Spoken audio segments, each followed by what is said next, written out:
Hello, so the movie that I will be choosing two characters from is Platform One. This is a movie we watched in class, and just for further context, I have watched Platform One more than once, and I've also watched Platform Two more than once. Um, but for now, we're going to focus on two characters for Platform One.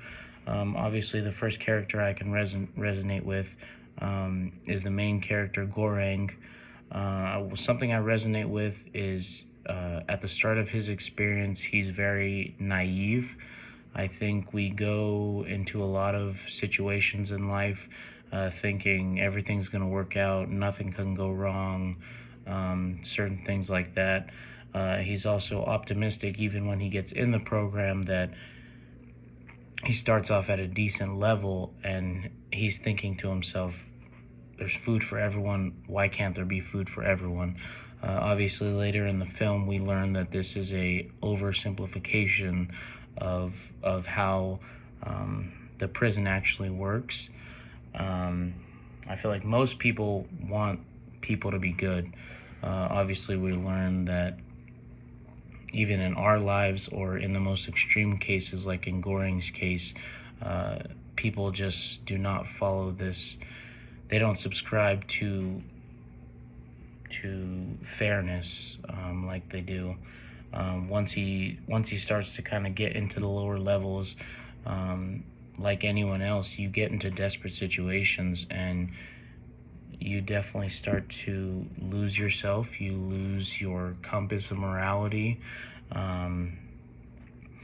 You lose hope in a system that you didn't build, and that it makes it even worse that he was the only prisoner, at least among the main characters, that volunteered for this experience.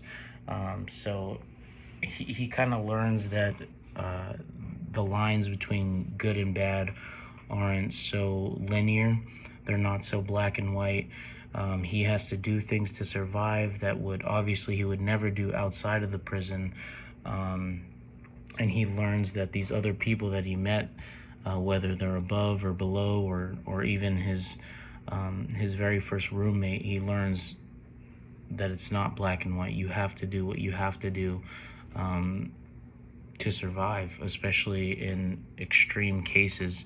And I think you can apply that logic to underprivileged countries. You can apply that logic to even your hometown. You see people every day that are doing what they need to do to survive.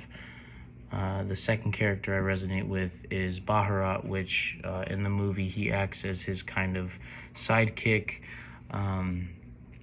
Baharat comes in very, not so much believing in having a normal belief of the good of people, but his belief is even more extreme. As we see in Platform 2, we see how extreme that belief gets, that everything can just be fine.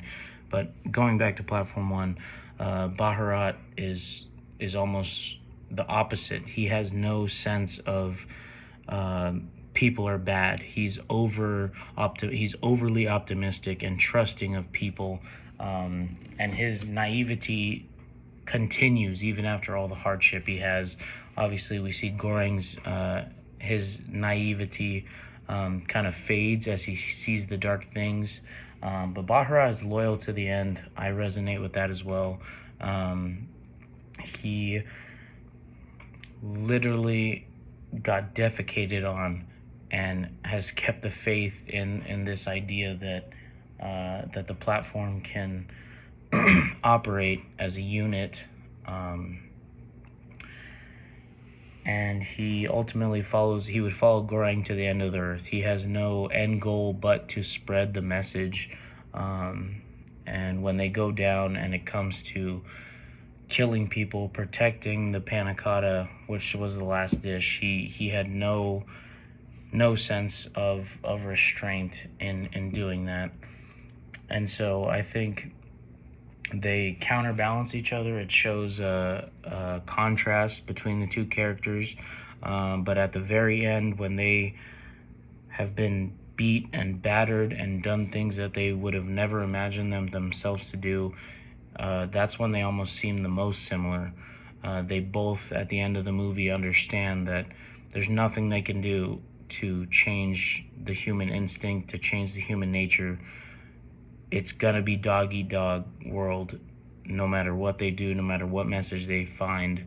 And I feel like they both accept the fact that they're no longer fighting for their comrades or fellow prisoners to agree with them. They're more so fighting the system that is placing this, knowing that no one under level 100, let's say, is going to get any food unless there's serious enforcement. And that's obviously what Platform 2 is about. So yeah, I think the fact that Goring and Bharat have very different ideals at the beginning when they first meet, and then at the very end they kind of come together and both understand human nature a lot more, and understand that they can't change the world, they can't change the prison, and you get from that you can't change the world. But I also think that you shouldn't have some nihilistic view that you can't change the world through your thoughts, through your ideas, through the effort won't be in vain if you try to accomplish the same things that they were trying to accomplish. Their hearts were in the good place. Obviously, they had to do horrible things, but at the end of the day, they're ends to means, and that's why I resonated with both of these characters.